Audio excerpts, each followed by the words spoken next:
Hello दोस्तों, नमस्कार। स्वागत है आपका हमारे चैनल डिसाइड टू क्रैक में। अगर आप इस चैनल पर नए हैं तो कृपया इसे सब्सक्राइब कीजिए और शेयर करना ना भूलिए। आज हम बात करने वाले हैं भारत के प्रमुख शहर और उनके उपनामों की। कई सारी परीक्षाओं में यहाँ से एक ना एक प्रश्न जरूर पूछा जाता है, क्योंकि ऐसे कई सारे स्थान हैं जो अपनी प्रसिद्धि किसी और नाम से लिए हुए हैं, यानी कि वो किसी न किसी और कारण से प्रसिद्ध हैं, इसीलिए उनके कुछ और नाम रखे गए हैं। तो हम उन्हीं को आज पढ़ने वाले हैं। चलिए शुरू करते हैं। देखिए, पहला, भारत की कोयला राजधानी। तो भारत की कोयला राजधानी किसे कहा जाता है? धनबाद को कहा जाता है। और धनबाद कहाँ है? तो धनबाद झारखंड में है। ठीक है, धनबाद कहाँ है? झारखंड में। देखिए, याद कैसे करेंगे इसको? कोयला, कोयला भी जो है एक प्रकार का धन है। धन, धन समझते हैं ना? कोयला धन है। अगर हम ऊर्जा के क्षेत्र में देखें तो कोयला धन है, और धन से हमें याद रहेगा धनबाद। ठीक है, तो भारत की कोयला राजधानी धनबाद। देखिए, ये कोयला है, धनबाद में कोयला दिखाई दे रहा है। ये देखिए, भारत की कोयला राजधानी धनबाद। और ये धनबाद कहाँ है? तो झारखंड में है, झारखंड में। ठीक है, अगला, भारत का मैनचेस्टर। देखिए, भारत का मैनचेस्टर अहमदाबाद को कहा जाता है। और अहमदाबाद कहाँ है? गुजरात में। मैनचेस्टर कहाँ पर है?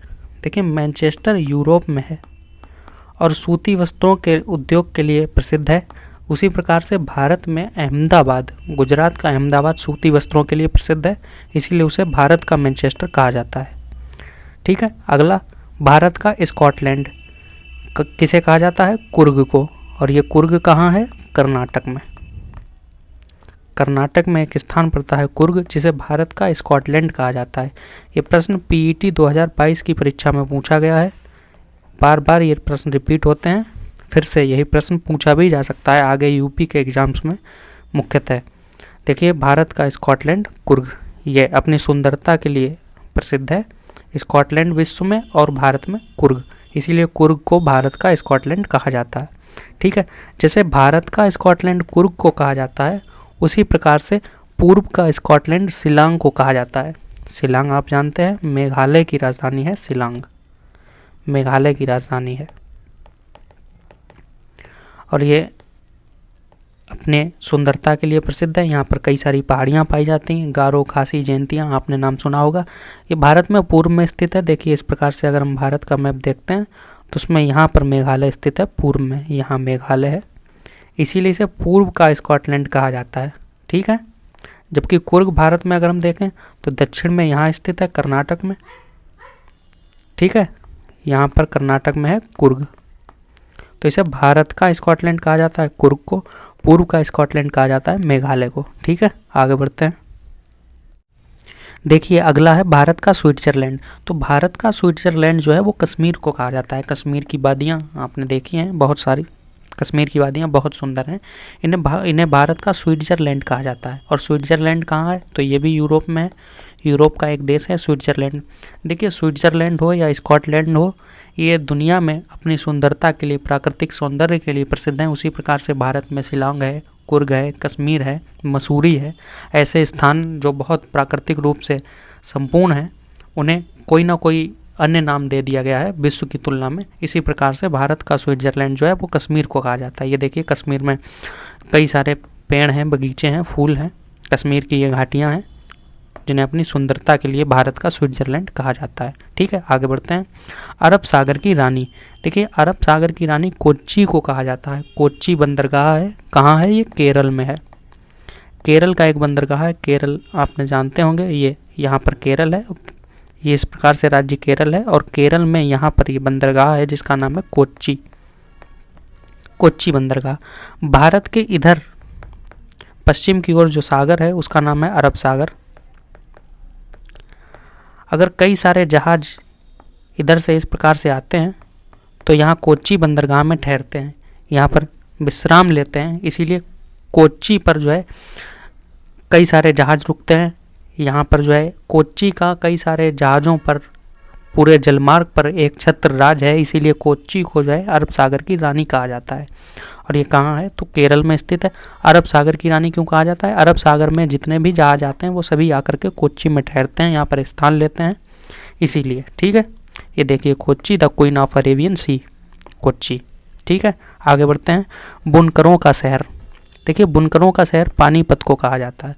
और पानीपत का नाम आपने ज़रूर सुना होगा। पानीपत कहाँ है? हरियाणा में है। पानीपत का युद्ध भी हुआ था। देखिए पानीपत के कई सारे युद्ध हुए थे, आपने सुने होंगे इतिहास में, चाहे वो मुगल साम्राज्य का संस्थापक बाबर हो, चाहे अकबर हो, और चाहे मराठों का युद्ध हुआ हो। पानीपत में ये सारे युद्ध हुए थे। देखिए जो जीतता था पानीपत का युद्ध वही राजा बनकर जाता था, वही राजा बनकर जाता था, बनकर, और बनकर से ही आपको बुनकर याद रहेगा। ठीक है, तो राजा बनकर यहाँ से बाबर गया था, अकबर गए थे।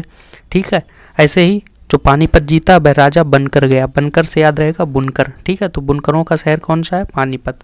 पानीपत हरियाणा में है। ठीक है, आगे बढ़ते हैं। पूर्व का पेरिस, तो पूर्व का पेरिस किसे कहा जाता है? पौंडीचेरी को कहा जाता है। पौंडीचेरी हमारा एक केंद्र शासित प्रदेश है पौंडीचेरी।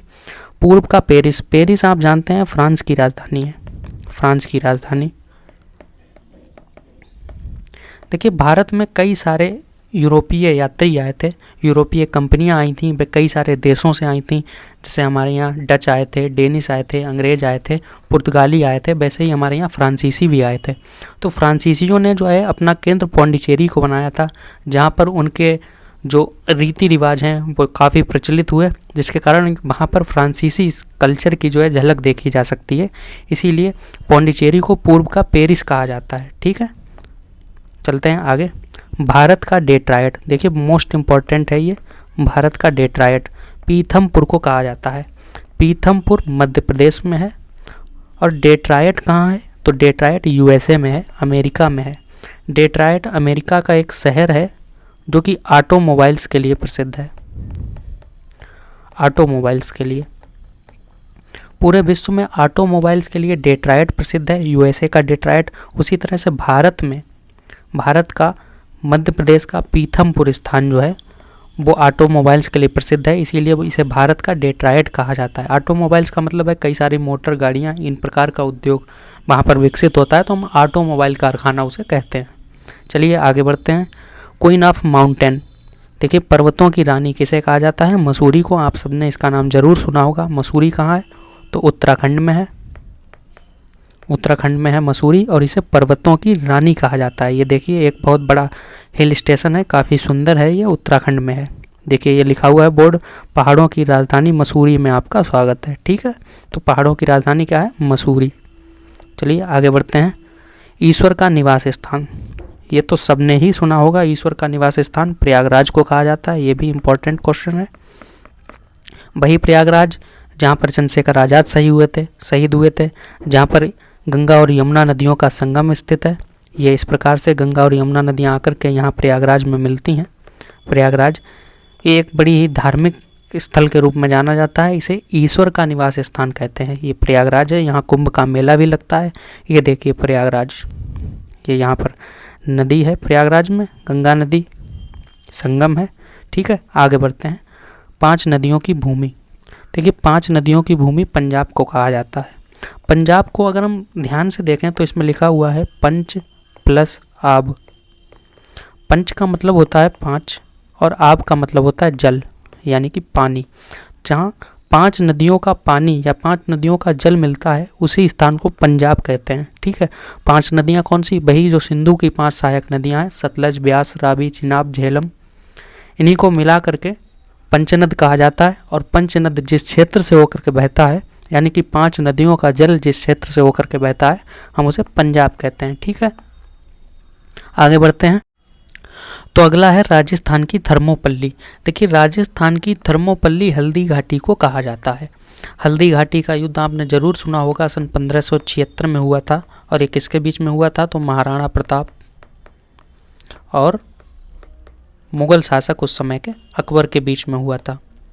मुगल शासक अकबर के बीच में, अकबर की ओर से यहाँ पर मान सिंह ने जो है नेतृत्व किया था, ये आपने सबने सुना है।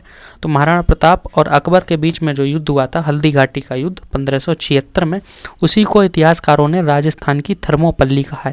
ये थर्मोपल्ली क्यों कहा है? तो देखिए थर्मोपल्ली नाम का एक स्थान है, और ये स्थान जो है ग्रीस में स्थित है। ग्रीस में, ग्रीस आप जानते हैं यूरोप का एक देश है ग्रीस। ग्रीस में एक स्थान है जिसका नाम है थर्मोपल्ली, और इस थर्मोपल्ली नामक जगह पर सन 480 ईसा पूर्व में 480 ईसा पूर्व में एक युद्ध हुआ था।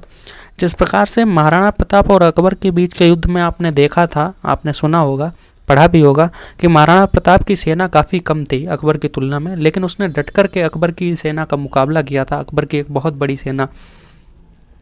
बड़ी सेना थी और इसके बाद भी अकबर उसमें जीत नहीं पाया था। ठीक ऐसी ही स्थिति सन 480 ईसा पूर्व में थर्मोपल्ली नामक स्थान पर हुई थी। वहाँ पर भी एक युद्ध हुआ था और उस युद्ध को जो है इतिहास में काफ़ी नाम हुआ उस युद्ध का, और उसी के नाम से जो है इतिहासकारों ने हल्दी घाटी के युद्ध को राजस्थान की थर्मोपल्ली का नाम दिया है। ठीक है, तो हल्दी घाटी को राजस्थान की थर्मोपल्ली कहा जाता है। ये देखिए महाराणा प्रताप है, युद्ध दिखाई दे रहा है आपको। देखिए मुगल वर्सेस राजपूत वार, ये मानसिंह जो कि अकबर की तरफ से था, और महाराणा प्रताप हल्दी घाटी का युद्ध जो है 1576 में हुआ था। ठीक है, आगे बढ़ते हैं। डायमंड हार्बर। देखिए डायमंड हार्बर कोलकाता को कहा जाता है। जब अंग्रेज भारत में थे तो उन्होंने कोलकाता में काफ़ी कार्य किए, कोलकाता को अपना केंद्र बनाया था। कोलकाता में उन्होंने जो है डायमंड हार्बर पोर्ट बनवाया था, पोर्ट यानी कि बंदरगाह।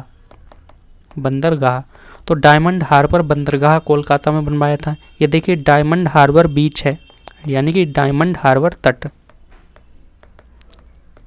डायमंड हार्बर तट, ये डायमंड हार्बर का किनारा है, तट है। डायमंड हार्बर पोर्ट बनवाया था। डायमंड हार्बर विश्वविद्यालय भी है कोलकाता में, तो कोलकाता को डायमंड हार्बर कहा जाता है। ठीक है, आगे बढ़ते हैं। Blue mountains. Blue mountains Nilgiri को पहाड़ियों का कहा जाता है, नीलगिरी की पहाड़ियों को। नीलगिरी की पहाड़ियाँ देखिए, ये नीलगिरी की पहाड़ियाँ हैं, नीलगिरी पहाड़ियाँ ये आपको नीली नीली लग भी रही होंगी, इसीलिए नीलगिरी नाम है। और ये ब्लू माउंटेन्स इन्हें कहते हैं। ये भारत में कहाँ है, तो ये दक्षिण भारत के क्षेत्र में स्थित है। यहाँ पर नीलगिरी की पहाड़ियाँ स्थित हैं। ये इधर आप जानते हैं पश्चिमी घाट है और ये पूर्वी घाट है। इनका मिलन जहाँ पर स्थान पर होता है वो स्थान है नीलगिरी की पहाड़ियाँ।